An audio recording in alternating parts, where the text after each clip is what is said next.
Apakah Persebaya Surabaya layak menjadi juara Piala Presiden 2026 dan kenapa Persib Bandung bisa kalah? Nah, untuk menjawab pertanyaan ini mari kita bahas berdasarkan performa kedua tim di Piala Presiden 2026. Oke, kita bahas dulu yang pertama yaitu sang juara Persebaya Surabaya bersama pelatihnya Bernardo Tapares. Nah, di Piala Presiden 2026 kemarin, Bernardo Tapares kerap menerapkan permainan yang pragmatis, efektif, dan juga mengandalkan kedisiplinan taktik. Bahkan ia pun kerap menerapkan pertahanan yang sangat rapat, baik itu secara medium ataupun low block. Ya, kerap kali juga ketika Persebaya Surabaya unggul terlebih dahulu, nah maka ya Persebaya Surabaya suka menurunkan tempo, ya membiarkan lawan memegang bola. Setelah itu, ketika mendapatkan momentum untuk counter attack, nah maka mereka melakukannya dengan sangat cepat. Dan juga Bernardo Tapares pun selalu memanfaatkan servis bola mati ya. Apalagi Persebaya Surabaya punya pemain yang super jangkung yang selalu unggul dalam duel bola udara, yaitu Yuran Fernandes. Bahkan Yuran Fernandes sudah mencetak 2 gol loh ya di Piala Presiden 2026. Nah, ini sebagai bukti bahwa ini pun menjadi olahan dari Bernardo Tapares. Dan tidak salah juga ya, ia mempunyai back yang sangat kuat yaitu Yuran Fernandes dan juga Mitrevski ya sebagai senjata mereka. Bukan hanya untuk mempertambal kekuatan tapi juga menjadi opsi ketika Persebaya Surabaya membutuhkan peran-perannya dalam duel-duel bola udara. Terlepas dari berbagai kelebihannya, Persebaya Surabaya pun masih memiliki kelemahan dan ini harus diperbaiki oleh Bernardo Tapares sebelum liga resmi dimulai. Di antaranya yang terlihat di Piala Presiden kemarin bahwa meskipun Bernardo Tapares menerapkan transisi cepat, namun transisinya ini belum optimal ya. Kerap kali ketika memasuki 1/3 pertahanan dari lawan, nah ini bolanya atau alur bolanya itu tidak sesuai dengan pergerakan pemain yang berlari tanpa bola. Nah ini yang mungkin harus diskemakan lagi oleh Bernardo Tapares gitu ya, agar efektivitas itu tentunya menjadi sesuatu yang kunci penting lah ya untuk memenangkan pertandingan. Selanjutnya, Persebaya Surabaya pun masih terlihat lemah dalam mengantisipasi bola kedua. Nah, contoh realnya ketika gol dari Patricio Maticardi yang menyamakan kedudukan. Nah, itu harusnya bisa diantisipasi tuh bola kedua gitu ya. Jangan sampai malah menjadi peluang yang berbahaya. Syukur-syukur tidak menjadi gol. Kalau menjadi gol kan itu menjadi sebuah kerugian gitu ya. Ketika bisa diantisipasi ya apa salahnya. Dan juga Persebaya Surabaya masih belum optimal di lini depan. Cederanya Alex Martin dan belum performnya Yan Mabela. Nah ini menjadi tugas utama dari Bernardo Tapares gitu ya untuk memperbaiki performa Persebaya Surabaya sebelum liga resmi dimulai. Nah jadi secara keseluruhan performa Persebaya Surabaya di Piala Presiden 2026 mereka berhasil mencetak 6 gol dan kebobolan hanya 2 gol saja. Ini membuktikan bahwa struktur permainan Bernardo Tapares meskipun belum sempurna namun sudah mengarah ke hal yang lebih kuat dan lebih bagus lagi. Apalagi Persebaya Surabaya masih memiliki 1 jatah kuota pemain asing. Nah kira-kira akan diisi oleh pemain mana gitu ya, apakah pemain bertahan atau pemain di tengah atau di depan. Namun saya rasa yang memang butuh update gitu ya pemain baru yaitu di posisi sayap yang terlihat belum kuat aja gitu ya kalau gak diperkuat oleh pemain asing yang berkualitas. Nah selanjutnya kita bahas dari sisi Persib Bandung bersama pelatih barunya yaitu Igor Tolik. Secara filosofi permainan, memang permainan Igor Tolik itu adalah warisan Bojan Hodak gitu ya. Tidak bisa terlepaskan, apalagi Bojan Hodak kan menjadi penasihat lah ya di tim kepelatihan dari Persib Bandung. Dan secara dasar-dasar taktikal dan permainan juga itu bisa dikatakan mirip dengan Bernardo Tapares. Namun saya melihat di eranya Igor Tolik ini kelihatannya menekankan terhadap 3 hal.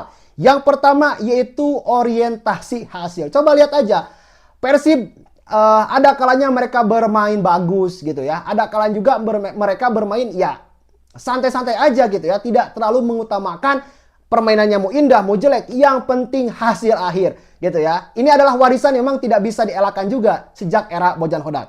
Yang kedua, pondasi yang solid. Dengan kehilangnya Federico Barba itu cukup lumayan membuat para bobotoh itu banyak menyamakan gitu ya Federico Barba dan Mutombo. Meskipun ya perbandingannya tidak terlalu apple to apple. Namun dari performa Mutombo kemarin saya rasa juga masih juga belum optimal gitu ya. Karena ya gapnya terlalu jauh aja dari Barba ke Mutombo itu aduh gitu. Dalam beberapa kondisi juga Persib saya rasa masih butuh perhatian lagi khususnya ketika menghadapi transisi cepat ya. Ini bisa terlihat di laga melawan Persija Jakarta. Berapa kali tuh ya Witan Sulaiman, Excel apalagi yang nyaris cetak gol tuh. Lalu juga Victor Detan itu mampu menembus lini pertahanan dari Persib Bandung. Nah meskipun Igor Tolik terlihat ingin memperkuat pondasi pertahanannya, nah ini celah-celah kecil-kecil ini nih ya yang memang harus bisa ditutupi oleh Igor Tolik. Lalu yang ketiga, secara pendekatan permainan, Igor Tolik ini lebih condong kepada pendekatan pragmatis. Coba lihat saja di Piala Presiden kemarin, beberapa peluang tuh yang Persib ciptakan dari skema counter cepat. Hanya saja sistem dan kombinasinya itu belum sebagus di musim kemarin. Karena masih banyak pemain kunci seperti Tom Haye, Beckham Putra, lalu juga Eliano itu masih membela timnas Indonesia dan belum bergabung dengan skuad Persib Bandung. Tapi kalau misalnya mereka sudah full squad, wah, kira-kira akan seperti apa itu ya? Kombinasi-kombinasi Persib Bandung ditambah adanya Peralta, ditambah adanya Ragnar. Nah, ini bisa lebih bahaya lagi nih ya dibandingkan musim kemarin. Lalu berdasarkan performa Persib di Piala Presiden kemarin, sebenarnya lumayan menjanjikan ya. Persib berhasil mencetak 6 gol dan kebobolan hanya 2 gol. Ini sama seperti Persebaya Surabaya. Namun, ada kelemahan yang terlihat menonjol ya. Salah satunya yaitu ketika mengantisipasi counter cepat. Teman-teman bisa saksikan ya highlight pertandingan melawan Persija Jakarta. Lihat saja tuh. Beberapa momen bisa diciptakan oleh skuad asuhan Sintayong ya dengan permainan bola cepatnya. Beberapa kali juga Persib terancam kebobolan. Kalau saja Persija bisa bermain lebih efektif, bisa bermain lebih tenang, bisa bermain lebih klinis, mungkin ya pemenangnya bukan Persib Bandung di laga tersebut gitu. Nah, ini yang memang harus menjadi perhatian khusus bagi Igor Tolik ya, agar supaya gitu ya, sebelum melawan melakukan transisi cepat itu bisa dicegah terlebih dahulu. Dan juga kombinasi pertahanan Patricio Matrikari dan Mutombo ini belum terlihat solid. Ya, karena tadi yang sudah saya katakan gitu ya, bahwa perbandingan dari Federico Barba ke Mutombo itu terlalu jauh. Dan kayaknya Persib ini perlu menurut saya untuk menambah pemain asing di posisi pertahanan.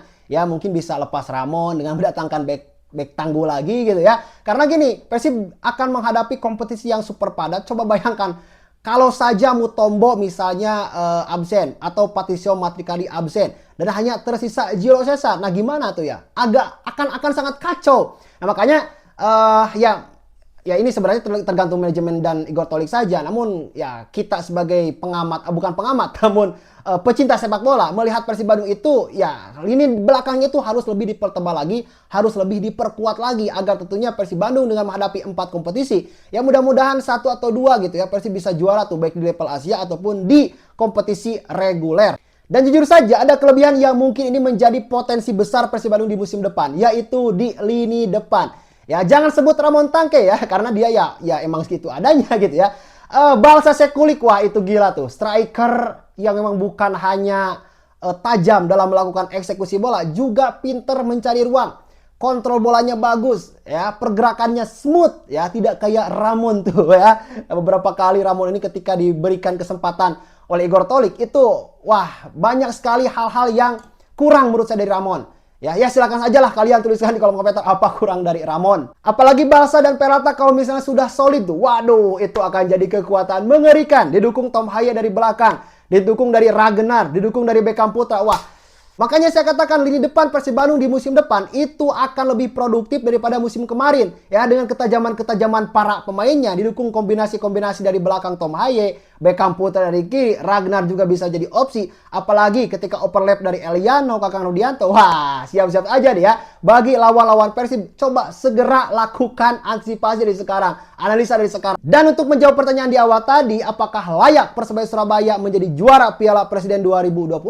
Tentunya jawabannya sangat layak. Karena mereka tampil konsisten dengan kombinasi permainan yang bagus. Terlepas menangnya lewat jalur adu penalti, saya rasa itu ya dengan mereka bermain bagus pun itu sudah layak sekali untuk Persebaya Surabaya mendapatkan juara Piala Presiden. Dan mengapa Persib Bandung bisa kalah? Nah, sebenarnya secara permainan dan mungkin teman-teman juga sepakat bahwa Persib Bandung tidak layak untuk dikatakan kalah secara permainan. Hanya saja dalam hal adu penalti, pemain Persebaya Surabaya lebih bagus dalam mengeksekusi bolanya ya. Nah, jadi selamat untuk Persebaya Surabaya atas gelar juara Piala Presidennya. Sekaligus juga harus berhati-hati gitu ya, karena yang juara Piala Presiden itu selalu kesulitan untuk mendapatkan gelar juara di kompetisi resmi. Nah, jadi gimana menurut kalian? Silahkan tuliskan di kolom komentar, subscribe juga channel ini, dan salam sepak bola.